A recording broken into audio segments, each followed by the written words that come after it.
જય ગુરુદેવ અને જય શ્રી કૃષ્ણ મિત્રો. આજે તો જો સવારમાં ટિફિન છે ને મમ્મીએ બનાવ્યું હતું, એમ કે હું લેટ જઈ ગઈ હતી અને સવારમાં આ બંને ભાઈ બહેન તો જો બોલથી રમવા માંડ્યા.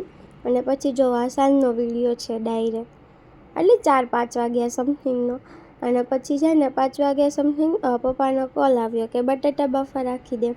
એટલે પછી મેં બટાટા ધોઈ નાખ્યા મસ્ત મજાના, અને પછી કુકરમાં નાખી અને પછી પાણી નાખી અને બટાટાની સીટી કરી લીધી. અને જો પછી બટાટા એવી રીતે બફાઈ ગયા અને પછી મેં બટાટાના ડબ્બામાં ભરી લીધા. અને પછી તો હું બટાટા દેવા નીકળી ગઈ. તો જો હું જાઉં છું અને હવે હું છે ને આજે તો ચાલીને જાઉં છું, પાછી આજ તો પાછું મારે હાલવું પડ્યું બોલો. પછી આપણે તો ચાલતા જો આ સર્કલ આવ્યું. હવે ચાલતા પહોંચી ગયા દુકાને. અને પછી પપ્પા કહે કે ચલો ગાડી લઈને જાય, આપણે તો ફાવી ગયા, હાલીને નહીં જવું પડે હો અત્યારે. હા, એટલે પછી ગાડી લઈને પાછા ઘરે આવી ગયા અને પછી રસોઈ બનાવવા માંડી હું. તો શેનું શાક બનાવું ખબર હું? બટેટાનું. તો જો પહેલાં ટમાટાના ચેડવી નાખ્યા, પછી લીલા મરચાં નાખ્યા, આટલી મોળા હતા હો.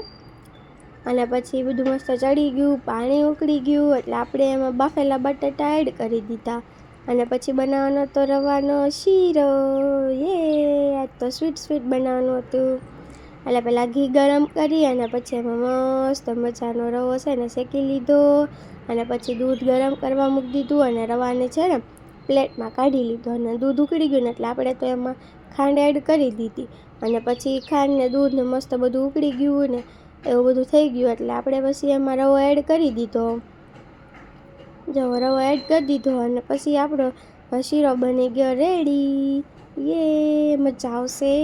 તમને કોને સ્વીટ ભાવે મને તો કમેન્ટમાં કહેજો. મને તો છે ને બહુ જ ભાવે.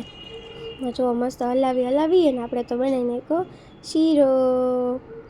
તો ચાલો બધા જમવા.